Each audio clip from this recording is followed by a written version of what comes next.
I do say this one strong brew, my refined tastes are virgin lands for this nectar. This party tonight will be the ultimate exposure of my well-deserved prosperity. Clearly, I have earned this estate and all of its many fruits.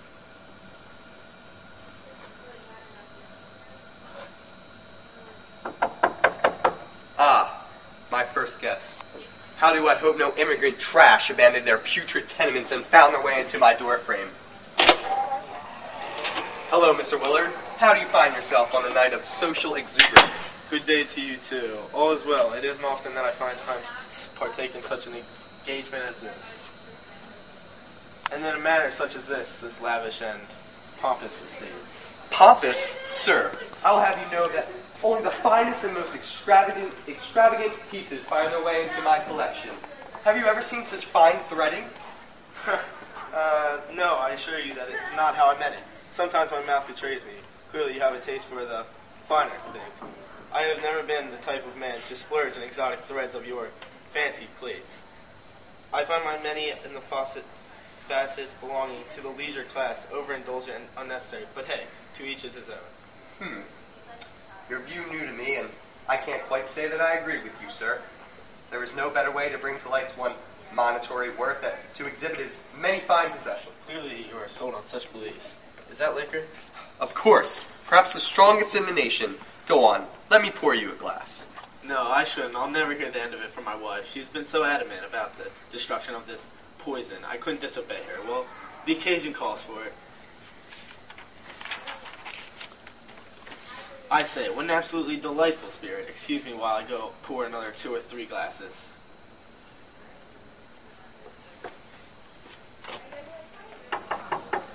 Someone's at the door.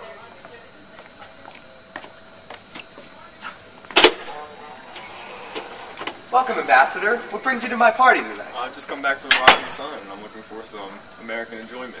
This city seems like it's in such a panic. Your mansion is the only inviting one.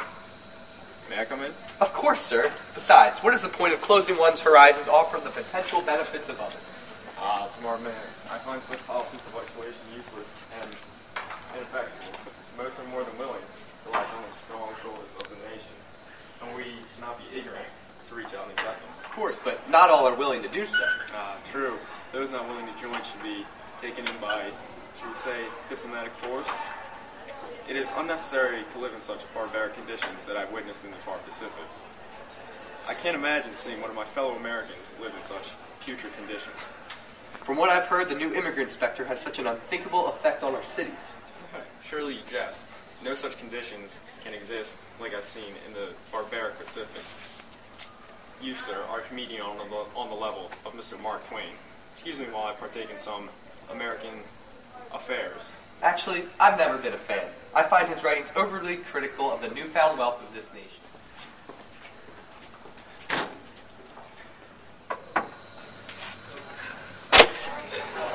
Hey, sir. May I come in? It's freezing outside. I'm sorry, no tenement trash is allowed. This is an honorable and pure estate. I don't want it stained. I'm not one of those dirty Irish. I'm a farmer, sir. I heard that there was a people's party here, and I would like to offer my sentiments. No. This is a party with people in it. I would never open my estate up to such rumblings of anti-elitist and populist. It is not my concern that they can't make a living on a dying business. They're poor on their own accord. Excuse me. Now, sir, I respect that you have earned every part of mansion, regardless of how many you cross to get it. But you do not know the meaning of work anymore. My cotton was the backbone of our nation, and its infancy, and there is no reason to turn your back on it now. Sir, your cotton is no more useful than the many immigrants that come begging for jobs. At least their labor pushes along the industrial giant. You farm a dying weed while raging for higher pay.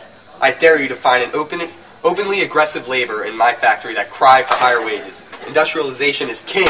My monopolies are our future, not your cotton. Whoa, what a punch, man. One hit on the floor. Love it, man. Clearly, I've been gone for too long. This nation is in dire need of repair. Perhaps this rapid monopolization and expansion is not what we need. We should focus on the core and the inner workings first. Perhaps Mark Twain is right. This nation is tainted on the inside by the rapid greed and gross misuse of wealth.